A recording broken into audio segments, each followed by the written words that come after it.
சரண்யா வா, தாக்ஷு வா, சரண்யா வா, தீபிகா பூர்விகா வா. என்னாச்சு? ஸ்வாதியா காணா, சுரேகாவா காணா, பிரீத்தியா காணா, இவங்களும் ஏன் வரல?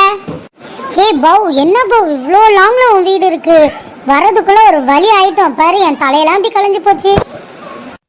ஏய் தீபிகா, எப்படி இருக்க? நல்லா இருக்கியா? இன்னைக்காவது குளிச்சியா இல்லையா?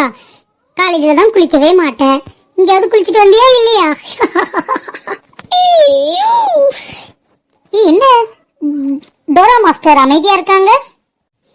ஏய் சரண்யா, காலேஜ்ல தான் என்ன இப்படியே ஓட்டிட்டு இருப்பீங்க, இன்னுமா இது நான் ஒரு 2 குழந்தைக்கு அம்மாவா ஆயிட்டேன், இன்னுமா என்ன குளிச்சியா கொண்டியான்னு என் பிள்ளை முன்னாடி எல்லாம் கேக்குறீங்களே.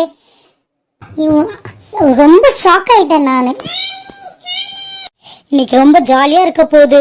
இன்னும் எல்லாம் நம்ம ஃப்ரெண்ட்ஸ் வராத ஸ்வாதி, சுரேகா, பிரீத்தி எல்லாரும் வந்திருந்தாங்கன்னா இன்னும் ஜாலியாக இருந்திருக்கும். இன்னைக்கு ஒரு கலாட்டாவே பண்ணியிருக்கலாம். பார்த்தா யாருமே வரல. Very sad. இப்பதான் வந்த மாதிரி இருக்கு, அதுக்குள்ள எல்லாரும் கிளம்புறீங்களே. ஏன் இவ்வளவு சீக்கிரம் கிளம்புறீங்க? இன்னும் கொஞ்ச நேரம் இருந்துட்டு போலாம். எல்லாமே கனவா? என் ஃப்ரெண்ட்ஸ் அப்ப யாரும் வீட்டுக்கு வரலையா? வந்த மாதிரியே கனவு வந்துச்சே. இந்த கொரோனாவால என் ஃப்ரெண்ட்ஸுங்களையும் மீட் பண்ண முடியல, யாரையும் பார்க்க முடியல. இந்த 4 செவத்துக்குள்ளேயே அடைஞ்சு கிடக்குறோமே.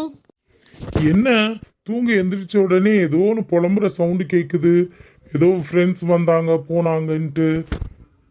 கொரோனா டைமு கொஞ்சம் அப்படிதான் இருக்கும், அது கவலைப்படாத. அதுக்கப்புறம் கொரோனா போன உடனே நம்ம எல்லாரும் ஒன்றா மீட் பண்ண போகிறோம். அதுக்கு எதுக்கு இவ்வளோ ஃபீல் பண்ணுற?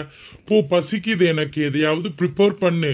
ஃபுட்டு கிடைக்குமா இல்லை ஹோட்டல்லேருந்து தான் ஆர்டர் பண்ணணுமா இன்னைக்கும்?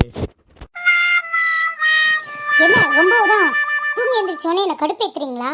டெய்லி தானே சமைச்சிக்கிட்டு இருக்கேன். நான் சாப்பிடாம உங்களுக்கு இவ்வளோ பெரிய தொப்பையும் கொப்பையும் வந்துருக்கு. சும்மா இன்னைக்கு ஹோட்டல் ஆர்டர் பண்ணுவான்னு கேட்குறீங்க. கொரோனா டைமில் எவன் ஹோட்டல் திறந்து வச்சிருக்கிறான்? நான் செய்யாமையா நீங்கள் உடம்பு வளர்த்துருக்கீங்க?